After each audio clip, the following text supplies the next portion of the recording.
I didn't choose this. No one passed it down. My dad supported someone else. My mates picked different teams. But somehow, United found me. And now it's in my DNA. ሰላም እንዴት ናችሁ? ይህ ስለ ማንቸስተር ዩናይትድ ብቻ የሚለቀቅበት የማንቸስተር ዩናይትድ ኢትዮጵያ የዩቲዩብ ቻናል ነው። ለዚህ ቻናል አዲስ ከሆናችሁ ሰብስክራይብ እያደረጋችሁ ቤተሰብ መሆናችሁን እንዳትረሱ። አዲስ ካልሆናችሁና ሰብስክራይብ ካደረጋችሁ ደግሞ ሼር በማድረግ ብዙ ቦታ እንድንደርስ እንድታደርጉ በትህትና እንጠይቃችኋለን። ዛሬም እንግዲህ በአዲስ ፕሮግራም ተገናኝተናል። ማንቸስተር ዩናይትድ ከዌስትሃም ዩናይትድ ጋር ስለሚያደርጉት የ14ኛ ሳምንት የእንግሊዝ ፕሪሚየር ሊግ ጨዋታ የሚነሱ ብዙ ሀሳቦች አሉና ስለነዛ ሀሳቦች የምናነሳ ይሆናል። ከአሰልጣኙ ፕሬስ ኮንፈረንስ የተወጣጡ ከተለያዩ አንግሎችም የመጡ ሀሳቦችን የምናነሳ ይሆናል። ከምናነሳቸው ሀሳቦችን መካከል አሰልጣኙ ራሴን ጠብቃለሁ ወይ ደግሞ ሚዲያ እንደማያ የተናገረበት አጋጣሚ አለና ሚዲያ የማያይበት ምክንያት ምንድን ነው የሚለውን ነገር ለማየት እንሞክራለን። ትክክል ነው አይደለም የሚለውንም ደግሞ ለመገምገም እንሞክራለን። ሲቀጥል ደግሞ ሌኒ ዮሮ በባለፈው ጨዋታ ላይ ማንቸስተር ዩናይትድ ምንም እንኳን ቢያሸንፍም ግን ደግሞ ጎል ለመቆጠሩ ወይ ደግሞ ሊሸነፍ ከጫፍ ደርሶ ነበር አይደለ? ለዛ ተጠያቂ የነበረው ወይ ደግሞ እሱ ብቻ አይደለም ግን ራሱን ተጠያቂ አድርጎ የወሰደው ሌኒ ዮሮ ነውና ስለ ሌኒ ዮሮም ደግሞ የምናወራበት መንገድ አለ። አሰልጣኙ እንዴት ሃንድል አደረገው የሌኒ ዮሮን ጉዳይ፣ ምክንያቱም ልጁ ገና ወጣት ተጫዋች ነው። ስለዚህ እንደዚህ አይነት ነገሮች በሚያጋጥሙበት ሰዓት ላይ አሰልጣኙ ምንድን ነው ያደረገው ወይ ደግሞ እንዴት አድርጎ ማኔጅ ማድረግ ቻለ የሚለውን ነገር እናነሳለን። ከዛ ውጭ ደግሞ የዌስትሃምም ክብደት ምን ያህል ነው ወይ ደግሞ ዌስትሃም ስንል ኤግዛክትሊ ስለ ክለቡ ሳይሆን የምናወራው አሰልጣኙ አዲሱ አሰልጣኝ ኑኖ ስፕሪንቶ ሳንቶ ሊያስቸግር ይችላል አይችልም የሚለውን ነገር ለማየት እንሞክራለን። የዳሎ ችግርስ ምንድን ነው? ከቦታው ነው ወይስ ከራሱ ከግሉ ነው የሚለው ነገር እንዳለ ሆኖ ማቲያስ ኩኛ ደግሞ ወደ ልምምድ ተመልሷል። ጨዋታ ሊያደርግ እየተዘጋጀ ነው። በዚህኛውም ጨዋታ ሊገባ የሚችልበት እድል አለ ተብሎ እየታሰበ ነው። ግን ደግሞ አንድ ጉዳይ እያስጨነቀው ነው ያለው።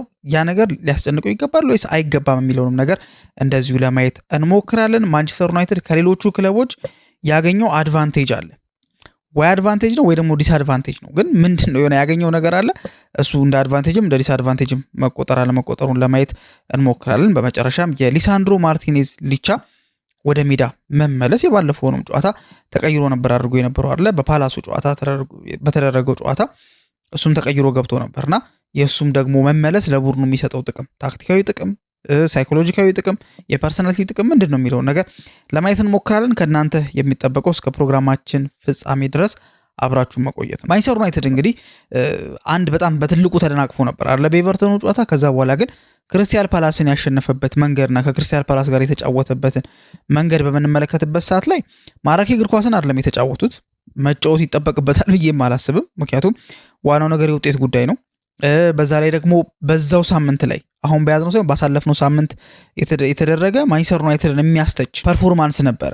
ማለት የሚያስተች ማለት በጣም በቃ ሊያብጠለጥል የሚችል በ10 ተጫዋች አንድ ቡድን ገና በመጀመሪያው በ13ኛው ደቂቃ ነው ያ ቀይ ካርድ የተመለከተው የድሬሳ ጋና ጉዬ እና እንዴት ነው ያንን ነገር ማንቸስተር ዩናይትድ መጠቀም ያቃተው ወይ ደግሞ መጠቀም ያልቻለው የሚለው ነገር በትልቁ መወያ ርዕስ ሆኖ ነበረ። በትልቁ ደግሞ ማንቸስተር ዩናይትድን ሲያስወቅሰው የነበረ ነገር ነው ብሎ መናገር ይቻላል ብዬ አስባለሁ። እና ሞር እነዚህን ነገሮች ስንመለከት ማንቸስተር ዩናይትድ በፓላሱ ጨዋታ ያሳየው ነገር ማሸነፉ፣ ፓላስ ቀላል ተጋጣሚ አይደለም። ትልልቆቹ እንዴት እንደፈተነ እናስታውሳለን። ኦሊቨር ግላስነር ምን አይነት አደገኛ አሰልጣኝ እንደሆነ፣ ምን ያህል በትልልቆቹ ክለቦች እየተፈለገ የሚገኝ አሰልጣኝ እንደሆነ የተመለከትንባቸው አጋጣሚዎች አሉና እንደዛ አደገኛ የሚባል አሰልጣኝ ኢቭን እንዲሁም ትልቅ መነጻጸሪያ ሁላ ሲነሳ ነበር አይደለ? ሁለቱም 3-4-3 ነው የሚጫወቱት አይደለ? ሁለቱም በባክሰሪ ነው የሚጀምሩት። ኦሊቨር ግላስነርም አሰልጣኝ ሩበን አሞሪም። ግን ደግሞ የአንደኛው ስኬትን አምጥቷል፣ አንደኛው እየተሳካለት ነው፣ አንደኛው ፍሬ እያፈራ ነው። አሁን ሌላ ክለብ ሄዶ ይህንን አጫወት ልጫወት ቢል የሚከለክለው ያለ አይመስለኝም። ምክንያቱም ያው ኦሊቨር ግላስነር እንዳለው ከሆነ አሁን ላይ ትልልቅ ክለቦችን ማሰልጠን እንደሚፈልግ ግልጽ አድርጓል። ኦልሬዲ ያለው ልምድ፣ ብቃት፣ የተለያዩ ነገሮች ከክሪስታል ፓላስ አቅምም በላይ የሆነ ይመስላል እና ወደ የትኛውም ቡድን ቢሄድ የእሱን ፍልስፍና ለመቀበል የሚቸግራቸው ነገር ይሆናል ተብሎ አይታሰብም። ምክንያቱም የተሳካ ስለሆነ። በሩበን አሞሪም በኩል ግን ስቲል ጥያቄ ይነሳል። የትኛውም ሚዲያ ኦሊቨር ግላስነር ኦፍኮርስ ኤክስፖጀራቸው ይለያያል።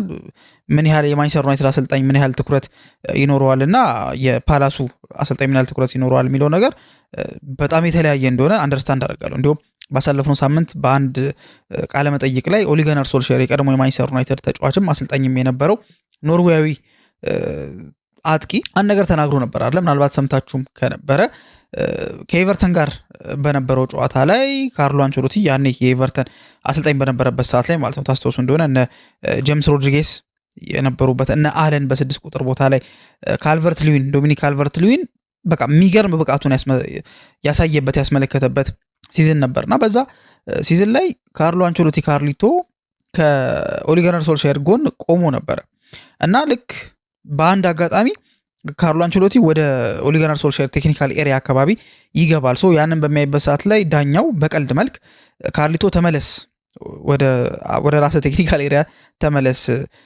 የእሱን ስራ ካልፈለግከው በቀር ብሎ እንደ ቀልድ ነገር በሚያስቀምጥበት ሰዓት ላይ ካርሎ አንቸሎቲ አይ በጣም የበዛ ፕሬዠር ነው ቱማች ፕሬዠር ብሎ ነው ዞር ያለው ብሎ ተናግሯልና እንደ ካርሎ አንቸሎቲ ያለ ትልቅ አሰልጣኝ ብዙ ነገሮችን አሳክቷል። በጣም ብዙ ቻምፒየንስ ሊግን ያሳካ ነው። በዛው በፕሪሚየር ሊጉ ራሱ ከቼልሲ ጋር ፕሪሚየር ሊግን ማሳካት የቻለ አሰልጣኝ ነው። በሚላን ቤት የሰራውን ነገር እናስታውሳለን።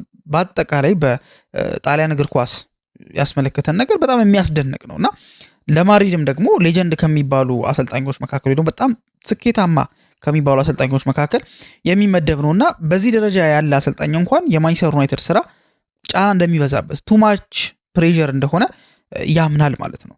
ስለዚህ ግልጽ ነው ግላስነር የሚኖረው ጫናና አሞሪ የሚኖረው ጫና አንድ አይነት አይደለም። ግን ዞሮ ግን ስለ ግላስነር በሚወራበት ሰዓት ላይ ማንም የግላስነር ፎርሜሽን ወይ ደግሞ 3-4-3 የሚባለው ሲስተም ችግር ነው ሲባል ሰምተን አናቅም። እንዲያውም ለሩበን አሞሪም እንደ አታክ ማድረጊያ ነው የሚጠቀሙት።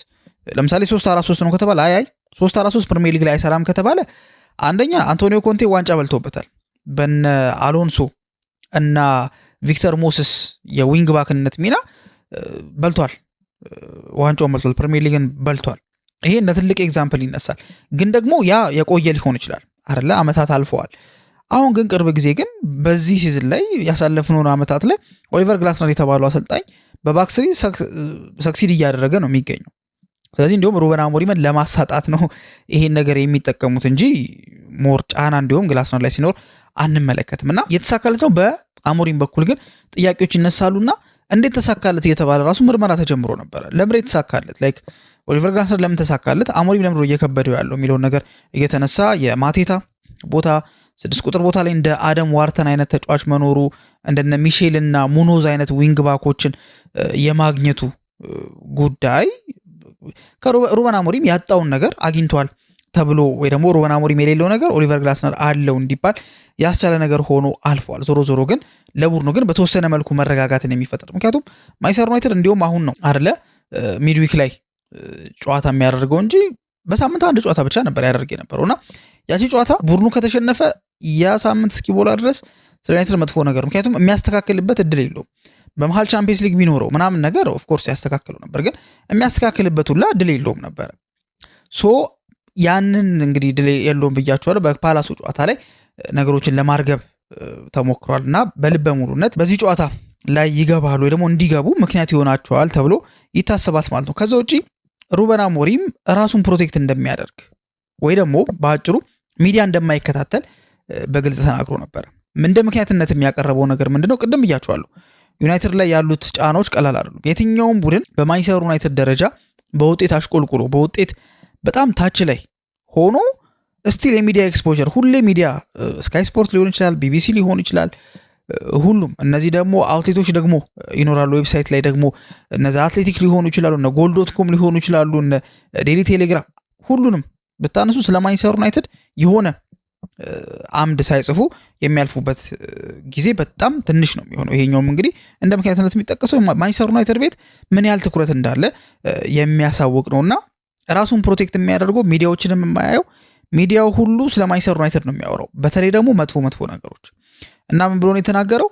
አንዳንድ ጊዜ ስለ ማንቸስተር ዩናይትድ መጥፎ ነገር ሲያወሩ የምስማማባቸው ነገሮች አሉ ከፐንዲቶቹ ጋር ምናምን ማለት ነው። ግን ከኔ የሚጠበቀው ግን ፊሊንጌ በቃ የአሰልጣኝነት ፊሊንግ ነው የሚያስፈልገኝ እንጂ ሚዲያ ላይ ምን ተባለ የሚባለው ነገር አያስፈልግም ብሎ የተናገረበት አጋጣሚ አለ። ምናልባት የማንቸስተር ዩናይትድ አሰልጣኝ ከመሆኑም አንጻር ቅድምም ደግሞ እንዳልኳችሁ ኤክስፖዠር በጣም የሚዲያ ኤክስፖዠር በጣም የሚበዛበት ቡድን ነው። የሆነ ቡድን ትልቅ አቺቭመንት አሳክቶ ማንቸስተር ዩናይትድ ወደ የሆነ አይነት መጥፎ ፐርፎርማንስ ካሳየ ሁሉም ስለዚህ ጉዳይ ስለ ስፖርት የሚመለከታቸው አካላት እንዳለ የሚያወሩት ስለ ማንቸስተር ዩናይትድ ነው፣ በመጥፎም ይሁን በጥሩም ማለት ነው። በተለይ ደግሞ በመጥፎ ነው ብዙ ጊዜ የሚሆነው፣ ማርኬተብል ነው ምናምን፣ በደንብ ይሸጣል፣ ሰዎችም ያንን ማንበብ ይፈልጋሉ፣ መስማት ይፈልጋሉ ምናምን ነገር ማለት ነው። እና እንደዚህ በሚደረግበት ሁኔታ ወይ ደግሞ እንደዚህ አይነት ቫይብ ባለበት መልኩ ሩበን አሞሪም ቲቪ የሚከታተል ከሆነ ስለሱ የሚጻፉ ነገሮችን እንዳለ ኮለም የሚከታተል ከሆነ ጫናውን አይችሉም። ምክንያቱም አንዳንድ ጊዜ ይሄ መፍራት አይደለም፣ ላይክ ራስን ፕሮቴክት ማድረግ፣ መፍራትና ራስን ፕሮቴክት ማድረግ ትልቅ ዲፍረንስ በመካከላቸው እንዳለ ግልጽ ይመስለኛል አይደለ? ምክንያቱም ራስን ፕሮቴክት ማድረግ ሲሆን የሆነ ሪያሊቲ አለ፣ የሆነ የሚጎዳ ነገር አለ። ያ ሰው ላይ ምንም አይነት ተጽዕኖ ወይ ደግሞ ጥሩ የሚባል ነገር የሌለው ነገር አለ። ያንን ነገር ታዲያ ይሄ ጥሩ ነው የሚባል ነገር የሌለውን ነገር ወጥሮ ቀን ከሌሊት የሚከታተል ከሆነ ሚዲያውን የሚከታተል ከሆነ ራሱን ከመጉዳት ውጪ የሚያመጣው የተለየ ነገር ይኖራል ተብሎ አይታሰብም። ስለዚህ ሩበን አሞሪም ይሄንን ማድረጉ ስማርት ይመስለኛል። ምክንያቱም በአንድ አጋጣሚ እንዲሁም ፒተር ድሩሪ እውቁ ኮሜንታተር ፒተር ድሩሪ ሚዲያ እንደማይከታተል በተለይ ደግሞ ሶሻል ሚዲያ እንደሌለው የተናገረበት አጋጣሚ ትዝ ይለኛል። እንግዲህ እንዲሁም ፒተር ድሩሪ እኮ መጥፎ ነገር የሚነሳበት ሰው አይደለም፣ የስራ ጫና ራሱ ያለበት ሰው አይደለም። ማለት የስራ ጫና ማለት በማንቸስተር ዩናይትድ ቤት ያለው የስራ ጫናና በአንድ ኮሜንታተር መካከል ያለው የስራ ጫና ተመሳሳይ ይሆናል ተብሎ አይታሰብም። የሆነ ኃላፊነት አይወስድም። ምናልባት ኮሜንታተሩ የሆኑ ሞመንቶችን አሳልፈዋል ተብሎ ሊወቀስ ይችላል። ግን እንደ ማንቸስተር ዩናይትድ ያለ ትልቅ ቡድን ግን የሚያስተዳድር የሚያሰለጥን አሰልጣኝ ሲሆን ግን ከዛ የባሰ ኤክስፖዠር ነው የሚኖርበትና ብዙ ጊዜ ምንድን ነው ራሱ ፒተር ድሩሪ ራሱ በቃ ጤናማ አይደለም ያለው ነገር፣ ስለዚህ እዛ አካባቢ ብዙም የለውም ብሎ የተናገረበት አጋጣሚ ነበርና ሩበን አሞሪምም ራሱን ከእንደዚህ አይነት ነገሮች ፕሮቴክት ለማድረግ እየሞከረ እንደሆነ ራሱን በዚህ በጋዜጣዊ መግለጫው ላይ ሳይቀር የተናገረበት አጋጣሚ አለ። ከዛ ውጪ የሌኒ ዮሮ ጉዳይ ብዙም ያወያይ ነበር። ሌኒ ዮሮ እንግዲህ ማንቸስተር ዩናይትድ በጣም ተስፋ ተጥሎባቸው ከሊል የመጣ ተጫዋች ነው። በተስፋ ከመጡ ተጫዋቾች መካከል የሚጠቀስ ተጫዋች ነው ሌኒ ዮሮ ማለት። በጣም አስደናቂ ታለንት ያለው ተጫዋች ነው። አትሌቲዝሙ በጣም የሚገርም ነው።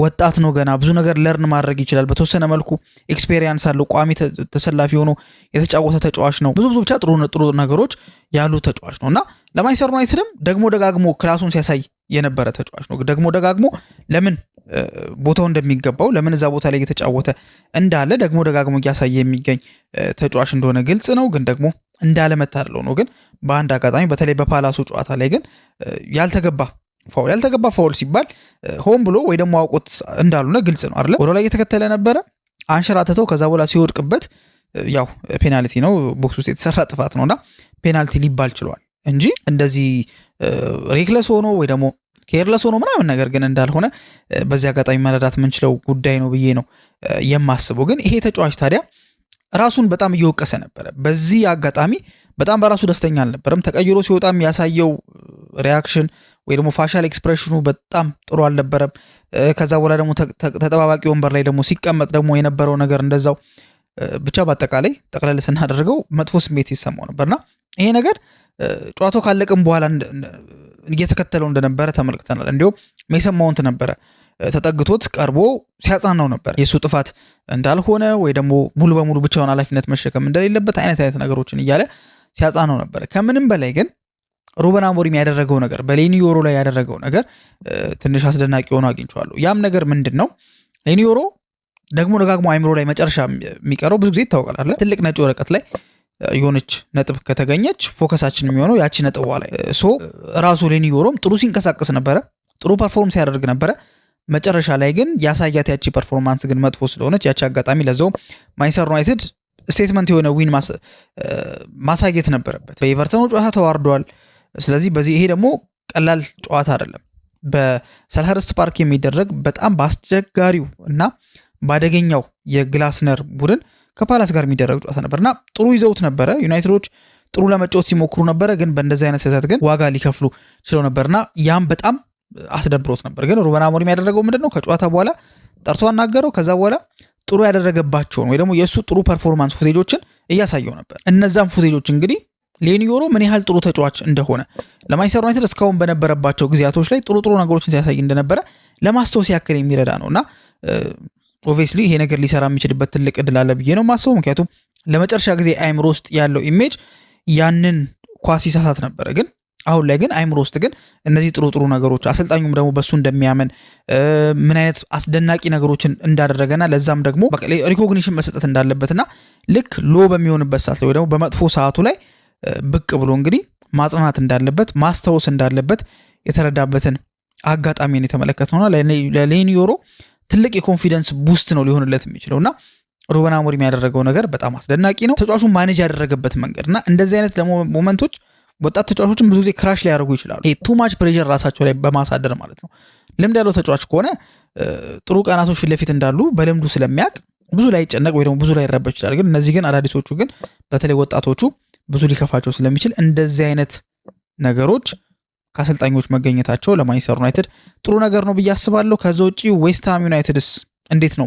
አይከብድም ወይ ኑኑ አይከብድም ወይ የሚለውን ስንመለከት በእርግጠኝነት ለምሳሌ ክሪስታል ፓላስ ብዙ ጊዜ ሲያደርግ የነበረው ነገር ምንድን ወይ ደግሞ በዚህ ዓመት ሲያሳይ የነበረው ነገር ይሄ ፈጣን ትራንዚሽኖችን በፋስት ብሬኮች ተጋጣሚን በቃ ጉድ ሲያደርግ ተመልክተነዋል። በሚገራርሙ ፋስት ብሬኮች፣ በሚገራርሙ ፈጣን ትራንዚሽኖች፣ በሚገራርሙ ካውንተር አታኮች ቡድኖችን ችግር ውስጥ ሲከት ተመልክተነዋል። ለማንቸስተር ዩናይትድም ተመሳሳይ ነገር ነበር ለመጠቀም ሲሞክር የነበረው። ይሄ ነገር ደግሞ ምናልባት ማንቸስተር ዩናይትድ ሩበን አሞሪም ሃንድል ያደረገበት መንገድ ፓላስን ይረዳዋል ተብሎ እንዲታሰብ ያደረገው ነገር ደግሞ ምንድነው? እንደሚታወቀው ኑኖ ስፕሪንቶ ሳንቶ ወልቭስ ከነበረበት ጊዜ ጀምሮ ነው እግር ኳስ ተጫዋች በነበረበት ሰዓት ላይ በረኛ ነበር፣ ግብ ጠባቂ ነበር። ግን አሰልጣኝ ከሆነ ጊዜ ጀምሮ የሚጫወትበት አጫወት ይታወቃል። መከላከል ላይ በጣም ፎከስ ያደረገ ነው። በፈጣን ካውንተር አታኮች፣ በትራንዚሽናል ፉትቦል ነው ለመጫወት የሚሞክረው። ስለዚህ ከፓላስ ጋር የሚያገናኝ ነገር አላቸው።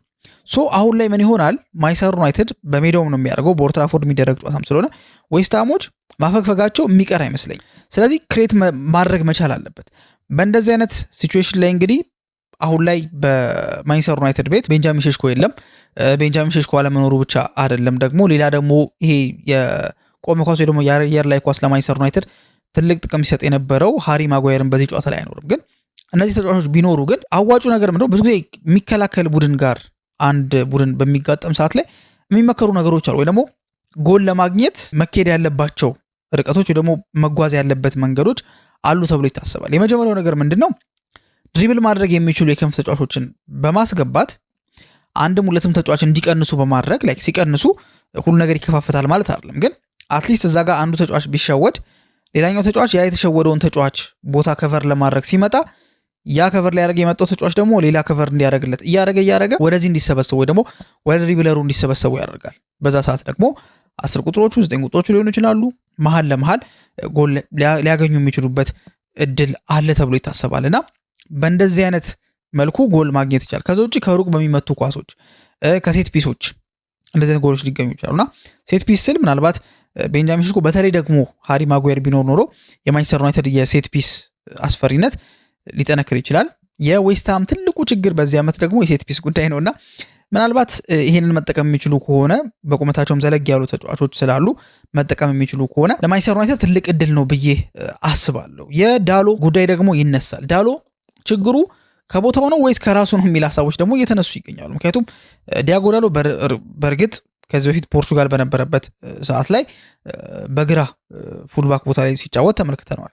ሩበን አሞሪምም በዚህኛው የጋዜጣዊ መግለጫው ላይ አዎ የሚለፋ ተጫዋች ነው፣ የትም ቦታ መጫወት ይችላል፣ በግራም በቀኝም መጫወት የሚችል በሁለቱም ቦታ በብቃት መወጣት የሚችል ተጫዋች ነው ብሎ አሞግሶት ነበር ወይ ደግሞ ተናግሮ ነበርና ዳሎ በሁለቱም ቦታ መጫወት ይችላል፣ ግን ሞር ግን ፕራይሙ ላይ ይሆናል ተብሎ የሚታሰበው ዲያጎ ዳሎ በቀኝ ዊንግ ባክ ቦታ ላይ ሲጫወት ነው። ያ የዊንግ ባክ ቦታ ደግሞ እንደሚታወቀው በአማድ ዲያሎ ተይዟል እና የግድ ደግሞ በግራ በኩል ደግሞ ያለው ደግሞ የዊንግ ባክ ቦታ ደግሞ መከፈት ስላለ ዲያጎ ዳሎ የግድ እዛ ቦታ ላይ እንዲጫወት ተደርጓል እንጂ የሱ ፒኩ ወይ ደግሞ የሱ ጥሩ እንቅስቃሴ የሚያደርግበት ቦታ የቀኝ ዊንግ ባኩ ወይ ደግሞ የቀኝ ፉልባክ። በእርግጥ በፉልባክና በዊንግ ባክ መካከል ትልቅ ዲፍረንስ አለ፣ ግን አትሊስት በዚህኛው በሩበን አሞሪም ፎርሜሽን ነው ለማስረዳት እየሞከርኩ ያሉት እና በቀኝ በኩል ቢጫወት የተሻለ ነገር ማድረግ የሚችልበት አጋጣሚ አለ የሚሉ ሀሳቦች እየተነሱ ይገኛሉ። በሌላ በኩል ግን ኖ ይሄ የቦታ ጉዳይ ሳይሆን ራሱ ዲያጎ ዳሎ አቋሙ ወርዷል፣ ከዚህ በላይ ራሱ ላይ መስራት ይጠበቅበታል የሚሉ ሀሳቦች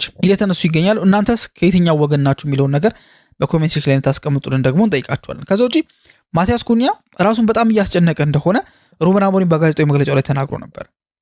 አሁን ወርዝ ያደርጋል ወይ ነው። ለምሳሌ ወርዝ ያደርጋል ሲባል ማንቸስተር ዩናይትድ ብሪያን ምቡሞና ማቲያስ ኩኛን ከዚሁ ከፕሪሚየር ሊግ ሲያመጣ ከሁለቱ ተጫዋቾች የሚፈልገው የተለያየ አይነት ነገር አለ። ኦፍ ኮርስ ጎል እንዲያስቆጥሩ ይፈልጋል። የትኛውም ቦታ ላይ ቢጫወት ጎል ቢያስቆጥር የሚጠላ አለ ብዬ አላስብም። ግን ካያችሁ የሁለቱ ባህሪ ግን ብሪያን ምቡሞ ጎል ስኮረር ነው። በቃ ጨራሽ ነው። የቱ ጋር መገኘት እንዳለበት የሚያውቅ ተጫዋች ነው። እንዴት ማስቆጠር እንዳለበት፣ እንዴት ከበረኛ ጋር መጫወት እንዳለበት የሚያውቅ አደገኛ ተጫዋች ነው። ለዛም ነው ጎሎችን እያስቆጠረ የሚገኘው። አሁን ላይ በጎል ብዛት ከማቲያስ ኩኛ የበለጠ ብሪያን ምቡሞ የመጣውም ለምንድነው? ጎል እንዲያስቆጥር ነው። ስለዚህ የመጣበትን ዓላማ አሳክቷል ብለን መናገር እንችላለን ብዬ አስባለሁ። ወደ ማቲያስ ኩኛ ስንመጣ ግን ማንቸስተር ዩናይትድ ማቲያስ ኩኛን ጎል ሊያስቆጥርለት አይደለም የሚፈልገው። ኦፍ ኮርስ የወልቭስን ኦልሞስት ወደ 48% አካባቢ ምናምን ጎል የማስቆጠር ንጻሬ ተሸክሞ የነበረው ብቻውን ሲንግል ሃንድሊ ተሸክሞ የነበረው ማቲያስ ኩኛ ነው። ይህም እንግዲህ ከብሩኖ ፈርናንዴዝ ጋር የተወሰነ ሸክም እንዲያቀልለት ተፈልጎ ነው እንጂ ከኩኛ ጎሎች አይጠበቁም ብዙ ጊዜ። ምክንያቱም ኩኛ የሚያደርገው ለቲሙ ኤነርጂ ነው የሚሰጠው። ፕረስ ያደርጋል፣ ድሪብል እያደረገ ተጫዋቾችን ይቀንሳል፣ ቻንስ ክሬት ያደርጋል፣ አሲስት ያደርጋል፣ ክሮስ ያደርጋል። እነዚህ ናቸው የእሱ ጥንካሬዎች። ስለዚህ በእነዚህ ነው መፈረጅ ያለበት ወይ ደግሞ መዳኘት ያለበት በእነዚህ ነው እንጂ በጎል መሆን አለበት ተብሎ አይታሰብም። ስለዚህ እየተጨነቀ ነው ብሏል ሩበን አሞሪም። ግን ደግሞ ዛት ማች ግን መጨነቅ አለበት ብዬ አላስብም። ምክንያቱም ከሱ የሚጠበቀው ጎል ማስቆጠር አይደለም። ከሱ የሚጠበቀውን ነገር ግን በአግባቡ ጥሩ አድርጎ እየሰራ ስለሆነ ምናልባት ብዙ መጨነቅ አለበት ወይ የሚለው ነገር ብዙ የሚያስማማ ነገር አይመስለኝም። ማለት መጨነቅ የለበትም ይሆናል መልሱ ብዬ ነው የማስበው። ከዛ ውጪ ማንቸስተር ዩናይትድ እንግዲህ ከሌሎቹ ቡድኖች የፕሪሚየር ሊግ ቡድኖች ያነሰ ጨዋታን ያደርጋል በአንጻራዊነት ከተፎካካሪዎቹ አንጻር ማለት ነው። ለምሳሌ ሲቲ፣ አርሰናል እና ቼልሲ 20 ጨዋታዎችን ያደረጉት ይሄ ዓመት ከተጀመረ ወይ ይሄ አዲሱ ሲዝን ከተጀመረ ሶስቱ ክለቦች 20 ጨዋታዎችን አድርገዋል። ማንቸስተር ዩናይትድ በአንጻሩ ግን ከነሱ በ6 አንሶ 14 ጨዋታዎችን ብቻ ነው ያደረገው። ይሄም አምና ሩበን አሞሪም ጊዜ ይፈልጋለሁ የስልጠና ታይም በጣም ያስፈልገኛል ሲል ከነበረው አንጻር ይሄ ትልቅ እድል ነው ተብሎ ነው የሚታሰበው። ግን ያን እድል ግን እየተጠቀመ ያለበት መንገድ ጥሩ ነው ወይ ከተባለ ከሙላ ጎደል ጥሩ ነው። ማንቸስተር ዩናይትድ አንዳንድ ጨዋታዎች ላይ ካልሆነ በስተቀር ጥሩ እየተንቀሳቀሰ እንደሆነ ሁላችንም እናውቃለን ብዬ አስባለሁ። ከዚህ በፊት በነበረው ፕሮግራሜ ላይ እንዳነሳሁትም ሊሳንድሮ ማርቲኔዝ ሊቻ ወደ ሜዳ መመለሱ ሉክ ሾው ወደ ዊንግ ባክ ቦታ እንዲወጣ እድል ይሰጠዋል የሚል ግምት አለኝ እና ያ ነገር ይሆናል አይሆንም የሚለው ነገር እስኪ እንመለከታለን። ከታክቲክ አንጻር እንደዚህ አይነት ጥቅም ይሰጣል። ከወኔ አንጻር ግን ሊቻ ነው። እንግዲህ ምን ያህል በጣም ዋሪየር የሆነ ተዋጊ የሆነ ተጫዋች እንደሆነ ሁላችንም እናውቃለን እና ይሄ ነገሩም ደግሞ ለቡድኑ የሚጨምረው ነገር ብዙ ነው ተብሎ ነው የሚታሰበው። እናንተ ስለዚህ ጉዳይ ያላችሁ ሀሳብ ምንድን ነው የሚለውን ነገር ደግሞ በኮሜንት ሴክሽን ላይ ታስቀምጡልን እንጠይቃችኋለን። ስለተከታተላችሁን እናመሰግናለን። በቀጣይ ፕሮግራም እስከምንገናኝ ድረስ መልካም ጊዜ ይሁንላችሁ።